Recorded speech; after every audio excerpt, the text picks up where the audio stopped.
Le morning call commence dès maintenant. L'enlèvement du musulman tanzanien Mohamed Dewji, le plus jeune milliardaire d'Afrique, soulève des préoccupations quant à la sécurité des personnes et à la situation générale en matière de sécurité sur le continent. Le motif de son enlèvement reste inconnu, bien que l'on soupçonne fortement qu'il s'agisse d'un enlèvement contre rançon. Il a été enlevé jeudi matin à Dar es Salaam, la capitale, après sa séance d'entraînement matinale aux alentours de 6h30, heure locale. Et on ignore toujours où il se trouve. Les responsables de la sécurité ont indiqué que le jeune homme de 43 ans avait été enlevé par des hommes armés masqués, supposés être des ressortissants étrangers dans un gymnase d'un hôtel de luxe dans lequel il séjournait. Alors, ce genre d'incident est assez inédit en Tanzanie, mais pas dans le reste du continent. En effet, il y a eu des cas similaires d'enlèvement de milliardaires qui ont eu lieu, surtout en Afrique du Sud, au Nigeria, mais aussi au Mozambique. Mohamed Dewji est, selon des données du journal tanzanien The Citizen, le 6e milliardaire à avoir été kidnappé sur le continent africain en 2018. C'est exact, Barbara. Abdullahi Alake, analyste des politiques et de la sécurité, il nous rejoint à présent pour parler de cet incident. Merci beaucoup, Abdullahi Alake, d'avoir accepté de nous parler de cet enlèvement plutôt choquant en Tanzanie. Étant un milliardaire populaire, l'enlèvement de Mohamed Dewji a attiré l'attention des médias, mais s'agit-il d'un incident isolé ou d'une tendance dans la région?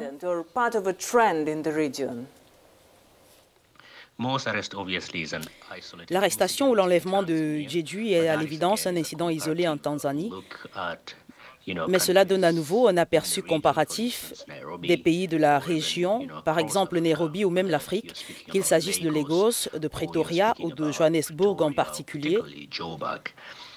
Mais encore une fois, la Tanzanie ces dernières années, depuis que le gouvernement actuel est au pouvoir, la plupart des choses avec lesquelles nous associons la Tanzanie ne sont pas ce à quoi nous sommes habitués.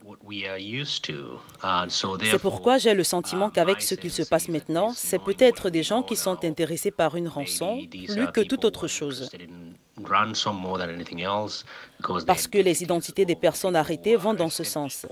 Mais encore une fois, c'est très tôt et nous ne le savons pas. Oui, à votre question, il s'agit d'un incident isolé, mais nous devons être conscients que les choses peuvent changer très rapidement.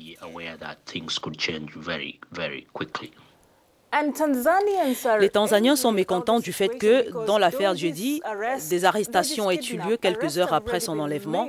Cette colère peut-elle être justifiée? These arrests have been made within hours since his abduction. Can this anger of the Tanzanian population be justified?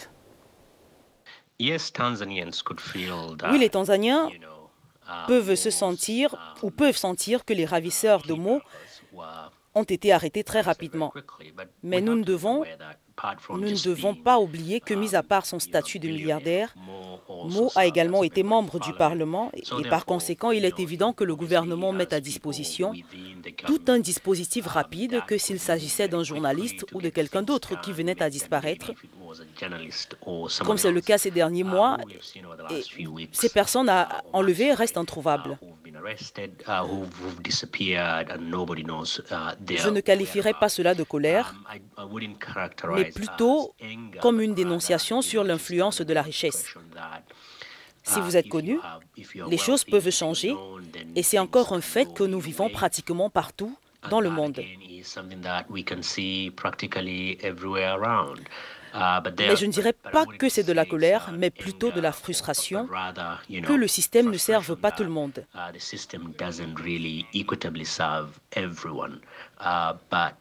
Mais je pense que son arrestation devrait être un réveil pour beaucoup, car les informations que nous avons à disposition à ce jour sont qu'il est allé au gymnase seul, s'est conduit tout seul, mais un tel incident à Dar es Salaam signifie vraiment qu'il n'y a pas autant de sécurité, de paix, et peut-être que ce n'est pas aussi paisible que nous le pensons ici.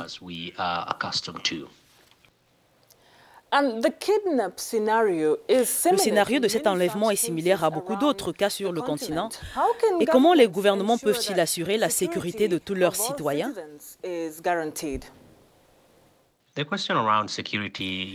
question de la sécurité est une question assez importante, n'est-ce pas? C'est une question que tout le monde devrait se poser.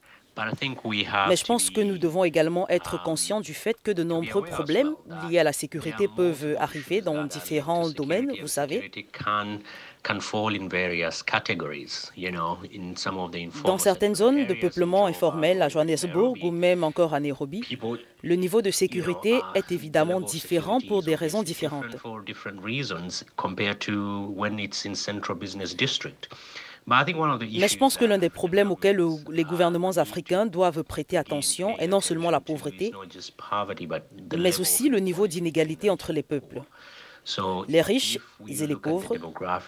Donc, si vous regardez la démographie de nombreux pays africains, vous vous rendrez compte que les moins de 30 ans et plus de 60 à 70% dans certains pays, selon l'âge médian de 17 à 19 ans, sont des personnes qui souhaitent intégrer la population active très rapidement.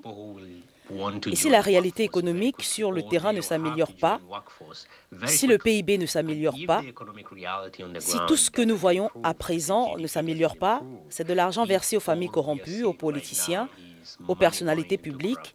C'est ce qui cause même l'insécurité dans la plupart de ces pays. I think we will start seeing an increase in insecurity in most of these countries.